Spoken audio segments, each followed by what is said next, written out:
Hi everyone and welcome. I'm down here in my wormery and I'm about to go work on my two oldest red wiggler bins.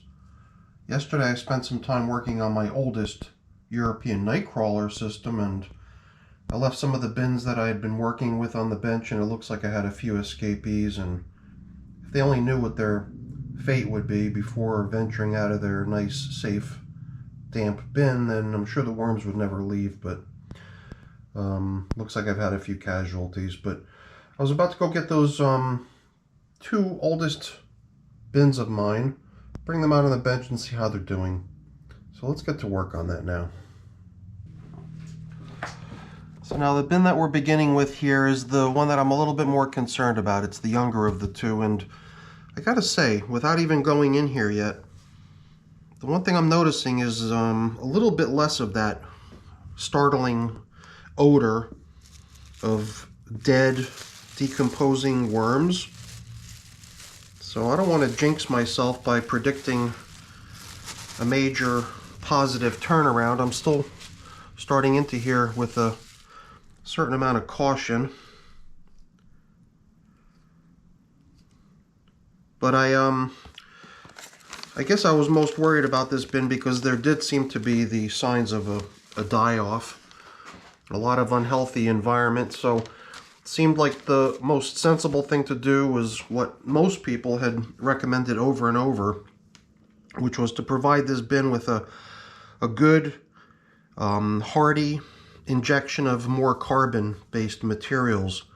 So I took a whole bunch of really fine, leafy particle matter and dumped it in here, because it did seem like there was a huge absence of bedding.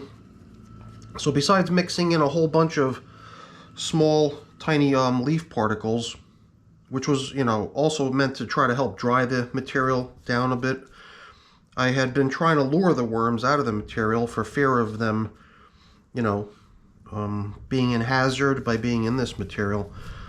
But I had started out by trying to lure them into one edge of the bin by feeding only on the side, and it seemed like if they need out of what they're in now into a more safe haven, then I should centralize it, make it really easy for the worms to be able to make their way over into the feeding area. And then I even came in here, I guess the last time I came in here was 3 days ago, and even when I was centralizing the feeding area, I also tried to increase its appeal by adding a number of really scrumptious pieces of food, like melon and banana and I think cucumber. So I must say that the absence of that really stinky odor is a good thing, I believe. But I don't want to get my hopes up prematurely here.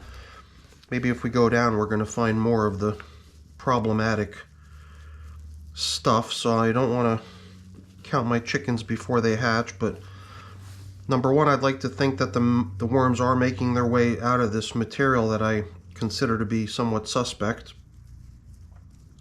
And here and there I see a couple worms, but they don't seem to be as lethargic or as sickly as they had seemed previously. They seem kind of lively and moving around. Not all of them, but still it's an improvement from what I can tell.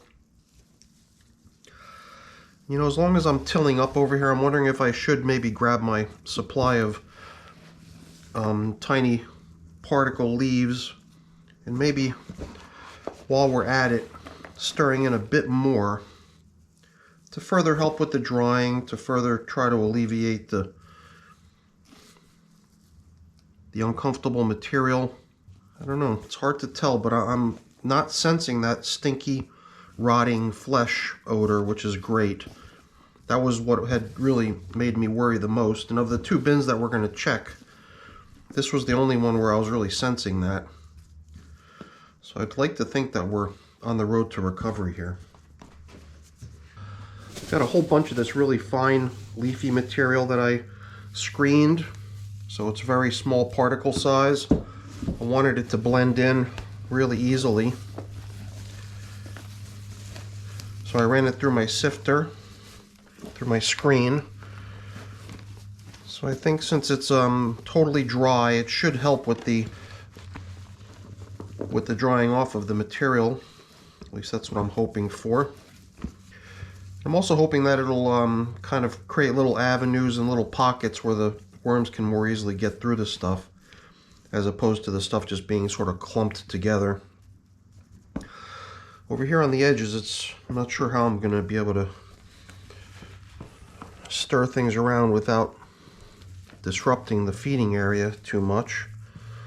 Although I suppose it wouldn't be a bad idea to take a peek in there too to see how things look. But let's see if we can continue with the whole idea of trying to stir in some more of this dry leafy stuff, since it does seem to be helping. I don't think there was much of anything else that I did in here other than that. So hopefully that is what's starting to turn things around in here. I keep sort of expecting that I'm going to find a certain section of this which is kind of a worm graveyard and really stinky, but I'm not encountering any of that really stinky dead worm stench, which is a terrific sign. And for that matter, the number of worms I'm encountering seems to be kind of minimal too. And I guess there could be two possible reasons for that. Number one is that they've all died off. I hate to think that that's the answer as to why I'm seeing kind of a few number of worms. I guess the other possibility is that they've, for the most part, made their way into the feeding area that I had set up for them. So before we close up shop here, we will take a peek in there too, just to see how the migration of the worms out of this stuff is progressing.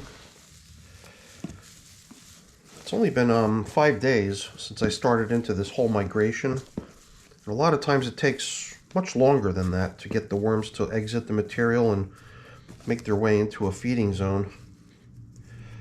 But, you know, in this particular case, it is possible that they were highly motivated to find relief from the material that they were inhabiting. So perhaps we've already got a much larger worm population in our feeding zone than we normally see. Let's take a peek down in here and see what we've got going on. I don't want to like overturn it significantly, but I'd like to still see what's going on here. Like I said, it usually takes a number of days for the worms to make their way in. So if we don't see a lot, that would probably be more aligned with what I'm expecting to see in here. I thought I saw one worm, but that's certainly not a big turnout, not yet at least. You could see that was a piece of cantaloupe down in there, some other chunks of bedding. Not sure, this green stuff might be a piece of cucumber, but we're not really seeing a major turnout yet. So we're not quite at that point where we would be ready to start thinking about relocating these worms. It could take time, you know, sometimes it does take a week or two before I start seeing any sort of a major turnout in my migration feeding zones. But I'm starting to feel like I might not need to check in here on a daily basis like I had been for a while. In fact, waiting 3 days like we did today may have been a mistake, or at least it could have turned into a sticky situation if things had been not turning around, and if things were kind of crashing, then I would have been kicking myself for not checking in sooner. But I'm glad to say that even though the worm population seems to be possibly reduced significantly in here, the ones that are still in here seem to be doing pretty good. So I'm really glad about that. All right, let's get things here covered up again, kind of the way we found them. We could check in on the other system where I really hadn't had any concerns, but I'd still like to check in there nonetheless. So let's get that one out here next. I gotta tell you, if the only thing that ends up happening is that I've lost a few worms, that'll be good. But at least I don't feel like I'm gonna have to just dump out an entire bin full of stuff, worms, and the material they're inhabiting and everything because of a major die out. And I'm not gonna mask the the truth of the matter, which is that there, definitely was a lot of casualties before we started adding the bedding and everything. So it's unfortunate, but maybe we've still got a chance to turn things around over there. All right, so here, this is the bin where we've got kind of a mix of red wigglers, Indian blue worms, night crawlers, European night crawlers. It's my first worm that I encountered. Did seem like it was a slightly larger than normal worm. Is probably a night crawler. But maybe here we're gonna see how the migration area is coming along. This was the same way I had set up both bins out here on the edge. Here in this bin, I didn't really go out of my way to try to increase the appeal of the feeding area.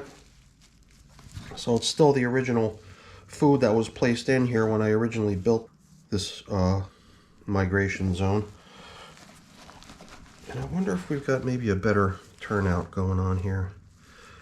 I think we did find that the material in here was a bit drier than it could be or should be.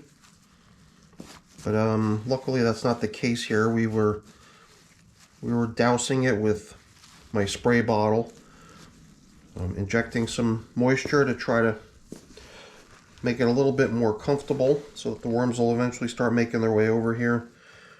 And I mean, here and there I'm definitely spotting a couple worms. You could see them here, and that's a good sign. Finally we're starting to see some action here. Those are the really fast ones. When I see a really fast moving worm like that, based on what I've gathered, that's probably one of those Indian blue worms. Kind of an interesting mix here, because when you see a worm, you kind of always feel like you want to try to identify it. Obviously, the European night crawlers are the easy ones to identify because they're the big ones. But when it's the smaller types, it's difficult to tell whether they're the red wigglers or the Indian blues. Not until they start moving though, and then it's pretty easy to tell. So out here in the material, the only thing I'd like to try to do here is give it a little bit of a stir, because the material that's out on the top, on the surface, has had a couple days to dry now. Even though it doesn't seem quite as dry as it could be. Perhaps that piece of paper that we're covering up with is not allowing for a lot of evaporation to occur. But that's okay. It doesn't seem like it's that urgent a matter. I think that if the material was a little bit drier, it would crumble a lot easier. Maybe enable the worms to be a little bit more mobile within it.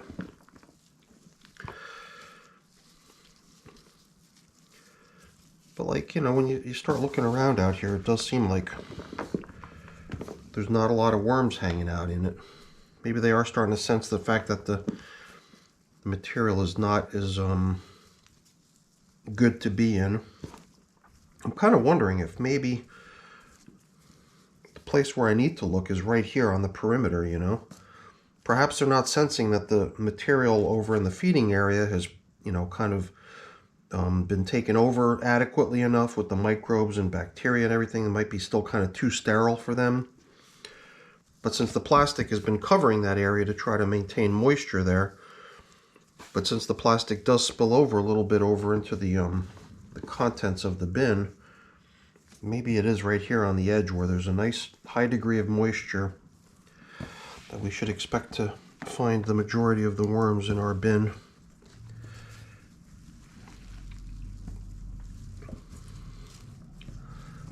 Here too, just a few worms, not too many.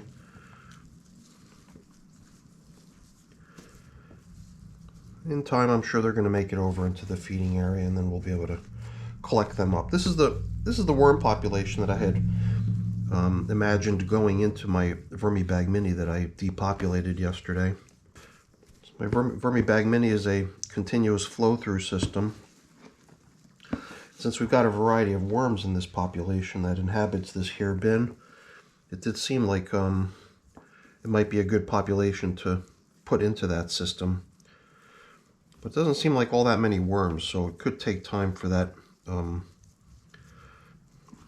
system to really have sufficient worms in it to be,